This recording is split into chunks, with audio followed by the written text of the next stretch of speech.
야곱은 이제 출생부터 좀 기구했습니다. 야곱이라는 이름의 뜻이 발 뒤꿈치를 잡았다, 그런 뜻이에요. 야곱은 쌍둥이 중에 둘째로 태어났는데 태어나면서부터 형의 발 뒤꿈치를 잡고 태어납니다. 생물학적으로 보면요, 이 둘째 태어난 아이가 먼저 생겼다는 그런 또 이론도 있더라고요. 근데 왜 발 뒤꿈치를 잡았을까? 호세아서 12장 3절도 보니까 야곱은 하나님께 대한 욕심이 있었던 거예요. 하나님의 복을 받고자 하는 영적인 장자가 되고 싶은 욕심이 있었던 겁니다. 그래서 앞에 나가는 먼저 가는 그 형제를요, 못 가게 붙드는 겁니다. 그러니까 욕심이 있어요. 야곱이 모든 영역에 욕심이 있었던 건 아니에요. 팥죽 양보했잖아요. 막 먹고 싶은 팥죽을 양보했어요. 뭐 하려고? 형 하려고. 어느 날 에스가 그 쌍둥이 형이 와가지고 막 밖에서 놀다가 배고픈데 이 야곱이요, 팥죽을 쓴 겁니다. 야곱은 밖에 나가서 뭐 인기가 있는 그런 캐릭터가 아니었어요. 그냥 엄마 옆에 붙어서 엄마 도와주고 엄마 요리하는 거 배우고, 그래서 팥죽을 쓰는 레시피를 아마 배웠던 거겠죠. 그래서 팥죽을 써서 딱 기다리고 있으니까 그 형이 팥죽 좀 달라니까, 형 공짜가 어디 있냐고. 그럼 너 뭘 원하니?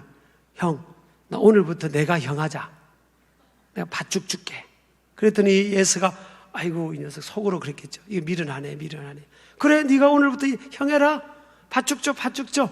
그리고 팥죽을 먹은 겁니다.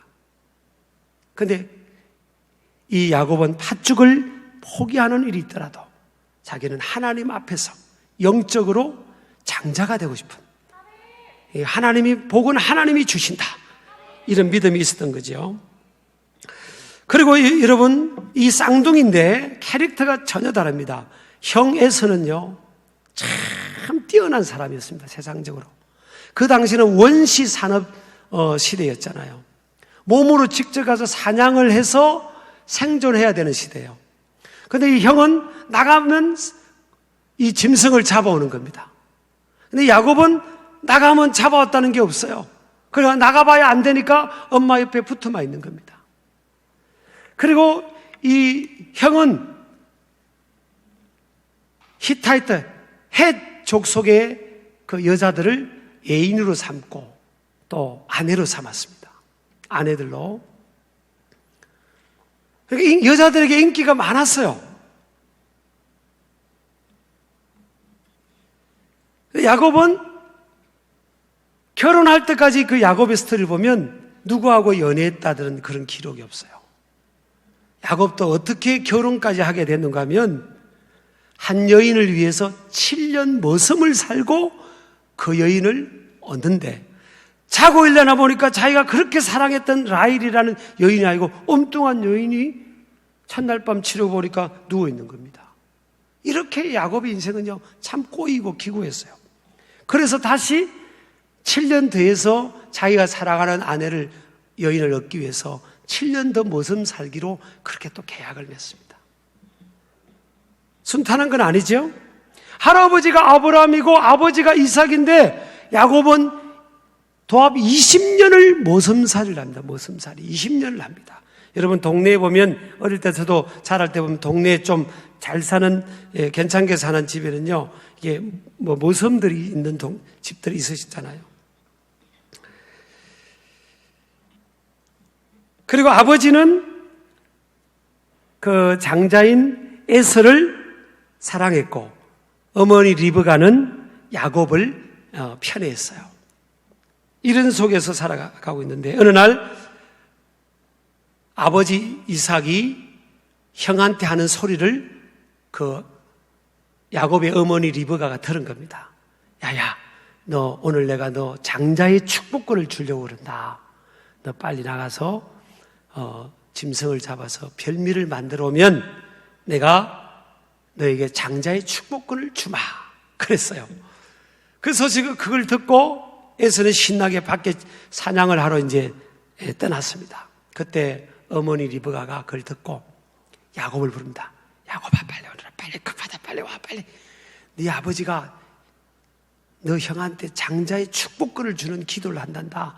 내가 네 아버지 좋아하는 음식을 만들어 줄 테니까 빨리 그걸 가져가서 네가 형인 척 속이고 아버지 기도를 받아라. 이렇게 된 겁니다. 그래서 이제 이렇게 하고 이제 에서는 손에 털이 많으니까 염소털 같은 걸 발라가지고 이제 갔더니 목소리가 좀 다른 겁니다. 너 정말 에서가 맞냐니까 아버님 제가 목이 좀 감기가 들어서 그렇습니다. 그러냐고 벌미를 가져오느라. 왜냐하면 이삭이 나이가 많아서 눈이 잘 보이지 않는 상황이거든요. 그래서 그걸 먹고 축복 기도를 해줍니다. 장자의 축복을. 그리고 나서 늦게 형이 에서가 와보니까 상황이 이렇게 벌어진 겁니다. 그래가지고 이 형이요 내 동생을 죽이려고 하는 겁니다. 한 집안에서 막 형제간 막 살인 사건이 일어날 수 있는 그런 상황이 되니까 부모님이 야곱을 부릅니다. 야곱아 큰일 났다. 한날에 내가 두 아들을 잃을 수 있겠구나. 너 빨리 저기 외삼촌이 있는 하란 땅으로 가라. 하란 땅으로 가면 형의 마음이 좀 누그러뜨려지면 내가 기별을 넣어서 너를 부르겠다. 그렇게 된 거예요.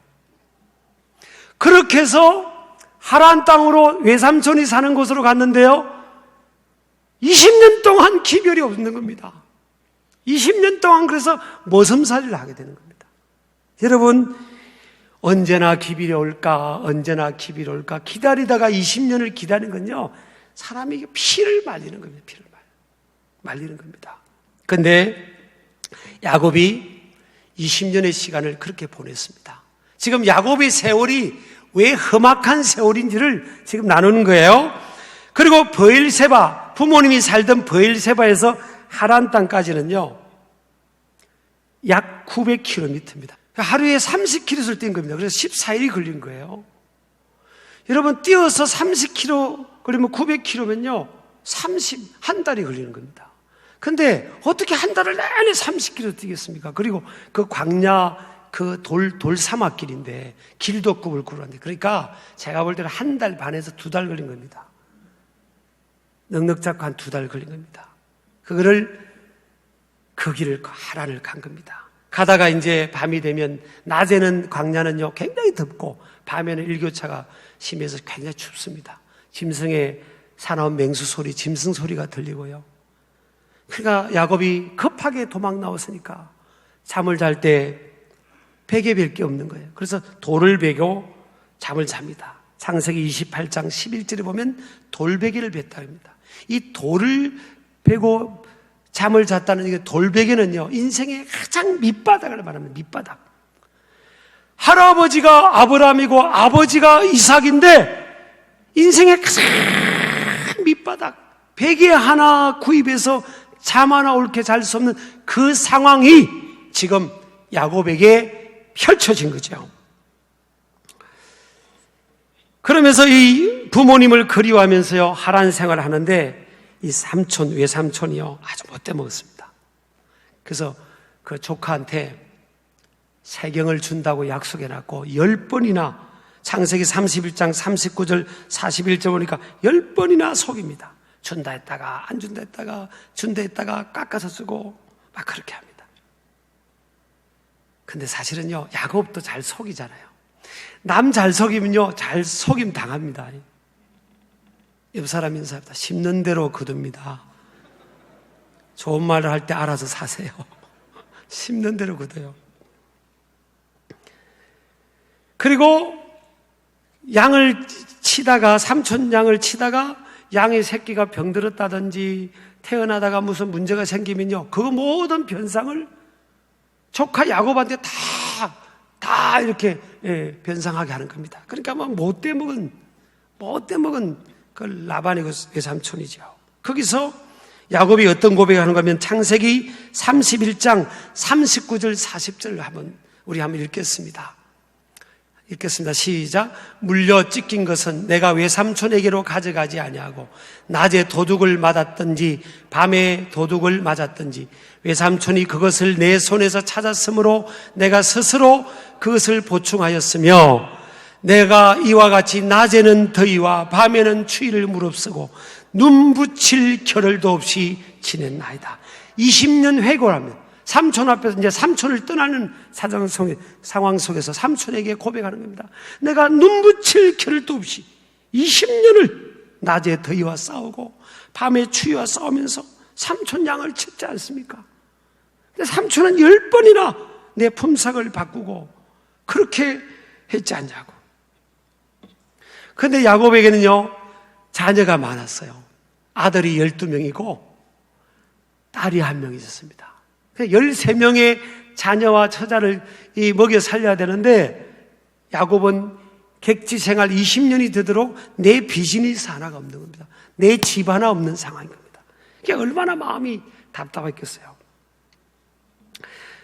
또 근데 하나님이 극적으로 도와주셔서 20년 만에 이제 야곱이 스스로 결단을 합니다. 나는 이제 도저히 안 되겠다. 이제 우리 부모님이 계신 곳으로 가야 되겠다. 그렇게 하고 이제 부모님이 계신 곳으로 브엘세바로 가는데요. 형 에스가 그 소식을 듣습니다. 동생이 돌아온다는 소식을 들어요. 듣고요, 400명의 용병 군인들을 사가지고 동생을 맞이하러 앞에서 낙타를 타고 달려오는 겁니다. 여러분, 동생을 맞이하러 오는데 400명의 군인들을 사가지고 맞이한다는 것은 이 창세기 32장 6절 7절 이게 그렇게 온다는 것은 동생을 환영하러 온다는 거예요? 선대하러 오는 겁니까? 지금 죽이러 오는 거예요. 죽이겠다는 겁니다. 20년이 지내도 형의 마음이 풀리지가 않은 거예요. 그때 그 소식을 동생 야곱이 듣고 얼마나 두려웠겠습니까? 이 공포심이 얼마나 그랬겠습니까? 왜냐하면 또 자기 자녀들도 가족들도 어떻게 될지 모르는 그런 상황이잖아요. 그래서 야곱이요, 뭘 선택하는가 하면 가족들, 자녀들 다 식솔들 보내놨고 야복강 나루에 혼자 남습니다. 도저히 해결할 수 없으니까 그곳에서 야곱은 창세기 32장 25절 보면 하나님 앞에 씨름하며 기도합니다. 밤새 처절한 밤기도와 기도를 하는데 또 하나님께서요, 야곱의 허벅지 고관절을 그냥 깨트려 버립니다. 고관절이 위골됩니다. 고관절이 깨어져요.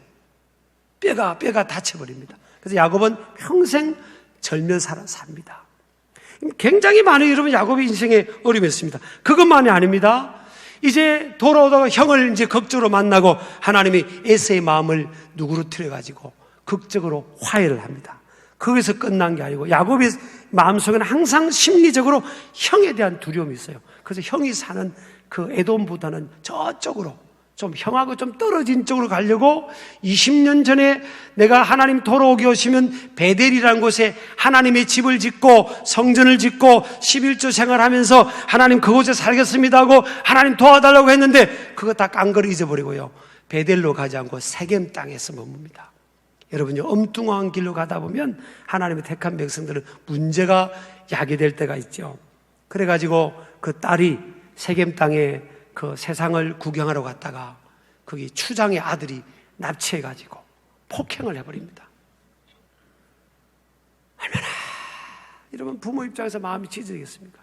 근데 그 딸의 오빠 둘이가 시몬하고 레위라는 그 야곱의 아들이요, 칼을 들고 그 세겜 땅에 있는 추장하고 아들들하고 그 남자들 다 죽여버립니다. 그러니까 살인사건의 자녀가 또 연루가 돼요. 여러분 참 파란만장하죠? 그리고 이제 정착해서 그곳에 잘 사는 줄 알았는데 어느 날 청천벽력 같은 그런 상황이 벌어진 겁니다. 그 뭐죠? 11번째 아들, 자기가 제일 사랑하는 라헬이라는 그 여인이 낳아준 그 사랑하는 요셉. 요셉은요, 형들 10명은 그냥 평범한 옷 입혔다면 요셉은 그냥 비단 옷을 입혔어요. 성경에는 채색 옷이라고 나오는데 실크입니다. 실크. 비단 옷을 입혔어요. 그런 아들이 실종된 거예요. 알고 보니까 형들이 팔아버렸는데 애굽 땅에. 근데 그 요셉이 입던 그 채색 옷, 비단 옷을 염소피를 묻혀가지고 아버지한테 보이는 겁니다. 그러니까 아버지가 사나운 맹수가 우리 아들을 잡아먹었나 보다. 그러면서 막 옷을 찢으면서 통곡하면서 웁니다. 이 37장 35절에 보면요, 우리 한번 읽어보겠습니다. 이 요셉이 그때 상황을 말합니다. 그의 모든 자녀가 위로하되 그가 그 위로를 받지 아니하여 이르되 내가 슬퍼하며 서울로 내려가 아들에게로 가리라 하고 그의 아버지가 그를 위하여 울었더라. 내가 아들이 있는 곳으로 가겠다고. 그런 상황. 자기 부모 입장에서 아들이 뭔지 얼마나 마음이 찢어집니까? 그 고통은 이 세상에 살아가면서 최고의 고통이죠. 또 창세기 35장 16절 17절 보면요, 그토록 사랑하던 아내가 먼저 죽습니다. 베들레헴에서. 그래서 장사를 지냅니다. 그 다음에는요, 아버지, 인생의 큰 산과 같고 울타리였던 아버지 이삭이 죽습니다. 저는 왜 야곱이 나그네 인생길이라고 했나 보니까 야곱이요, 브엘세바에서, 룻에서, 하란에서, 세겜에서, 베델에서, 또 형들에게 팔려서 아들 만나러 또 애굽 땅으로 고센 땅에서 가고 정처 없습니다. 그리고 그 삶의 이 여정들 보세요. 저는 야곱을 이렇게 묵상하면서요, 그런 생각이 들었어요. 할아버지가 아브라함이고 아버지가 이삭이면 할아버지가 다 해놓은 게 있고 아버지가 해놓은 게 있으니까 편안하게 살 수 있는데, 지금 야곱을 보세요. 하나님께서 그냥 몰아가지고 완전히 험악한 세월을 보내게 하는 겁니다.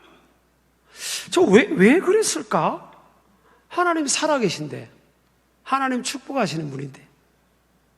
여러분요, 물론 할아버지가 벌어놓은 것, 아버지가 닦아놓은 것 가지고 이 손자대와 그냥 니나노 하면서 몇십 년 동안, 아니 평생에 또 다음 자기 아들들까지 잘 먹고 잘 살 수 있는, 그것도 하나님의 축복인 것 같지만요, 하나님의 계획은 거기에 있는 게 아니에요. 진짜 이 야곱을 하나님 복되게 하려고 야곱을 광야로 몰아낸 겁니다. 야곱이 선택한 광야가 아니에요. 여러분, 저와 여러분이 살아가면서 우리가 선택한 어려움, 이 험악한 세월, 고난, 역경이라는 이 시련이라는 이 어려움이 우리가 선택한 경우도 있을 수 있겠지만 대부분의 경우는 우리와 상관없는 겁니다. 야곱도 자기 육적인 마음, 본능적인 마음, 뭐예요? 할아버지가 닦아낸 거, 아버지가 닦아낸 거, 거기서 그냥 잘 지내고 그냥 편안하게 안락하면서 살 수 있죠. 그게 복이죠? 복이죠? 저는 그게 복이라고 생각하지 않습니다. 하나님은 야곱을 진짜 복되게 하려고 할아버지를 생각하고 아버지를 생각해서, 부모가 심어놓은 게 있으니까 야곱을 전 세계 열국의 아비로 쓰시려고 그냥 몰아낸 겁니다. 누구를 사용해서? 형 에스를 사용해서. 여러분 생각해 보세요. 여러분 만약에 쌍둥이 형제라고 생각합시다. 아버지가 내가 장자의 축복을 해준다 빨리 오는데 그 형 대신 내가 들어가서 기도를 먼저 받았단 말이에요. 근데 그 형이 20년 동안 나 죽이려고 하는 이 사실이 일반적인 상황입니까? 이건 일반적인 상황이 아니에요. 동생이 먼저 축복 기도 받고, 하나님 앞에 복 받으려고 그렇게 했다는 것 때문에 형제가 너 죽인다고 20년 동안 그 감정을 안 풀고 있는 게 그게 일반적인 상황입니까? 그건요, 하나님의 특별한 섭리고 개입이 개입. 하나님의 특별한 허락하심이에요. 왜? 안 그러면 야곱이 광야로 안 나가거든요. 광야로 안 나가면 연단과 훈련을 받을 수가 없는 거예요, 여러분. 그래서 이 로마서 5장 3절 4절 보면 환난은 인내를, 인내는 연단은 소망을 이룬다고 했습니다. 연단을 거쳐야, 환난을 통해 연단을 거쳐야 소망을 이루는데, 우리는 환난도 싫고 연단도 싫고 그냥 소망만 이루기를 원하는 인간의 이 본능적 마음이 다 있다니까요. 근데 저 과정을 과정을 거치지 않고는 소망을 이룰 수 없어요. 그래서 하나님이요, 애써 형을 쓰신 겁니다. 광야로 보낸 겁니다. 때가 찰 때까지 광야에서 험악한 세월을 보내게 하면서 별 인생의 어려움들을 다급하고 별 고통스러운 시간들을 다 겪게 하는 겁니다. 왜냐하면 고난과 시련이요 이 연단을 통한 변화와 성숙을 가져옵니다. 창세기 32장을 그랬죠. 또 이 고난을 통해서 인간은 영적인 축복을 받습니다. 그래서 야곱이 영성이 깊어집니다.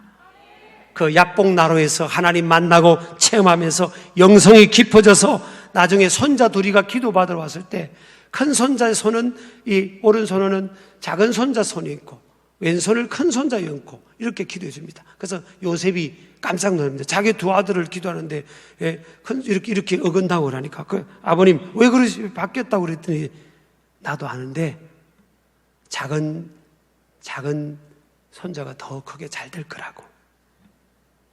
아니 그걸 어떻게 알 수 있죠? 영성이 깊어서 그래요. 영안이 열려서 그렇습니다.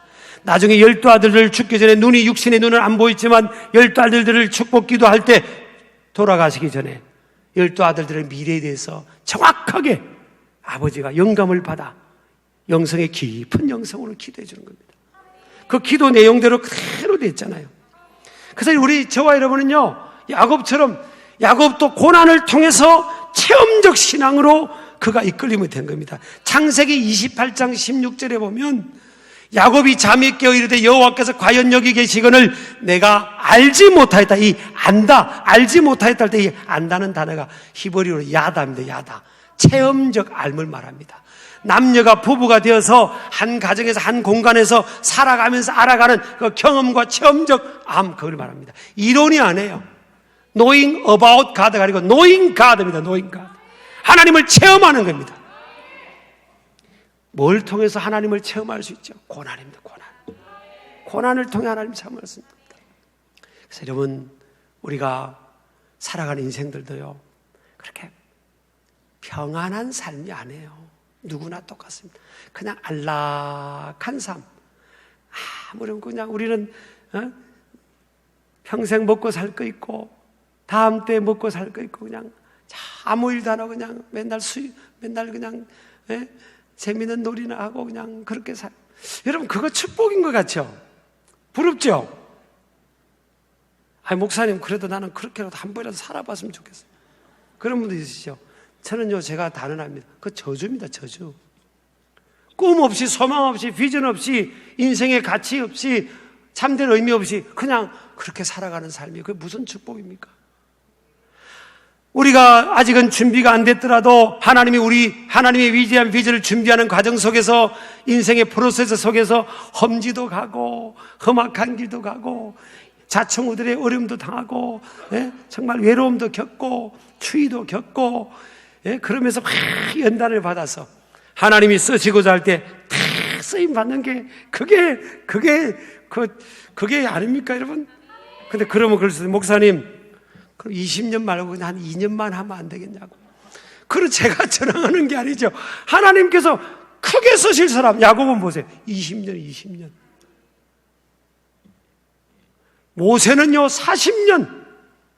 모세는 40년 미디안 광야에서 왕자였던 신분에서 40년을 그냥 목동 양몇 마리처럼 목동으로 만들었습니다. 그러나 하나님의 시간을 그 인생의 그를 향한 하나님의 그 사명의 걸음만큼 하나님께서 그렇게 그 광야로 내모는 거예요. 그러니까 여러분 삶의 어떤 어려움이 주어지면 그래 인생길이 그렇지 나는 하나님의 손에 있다.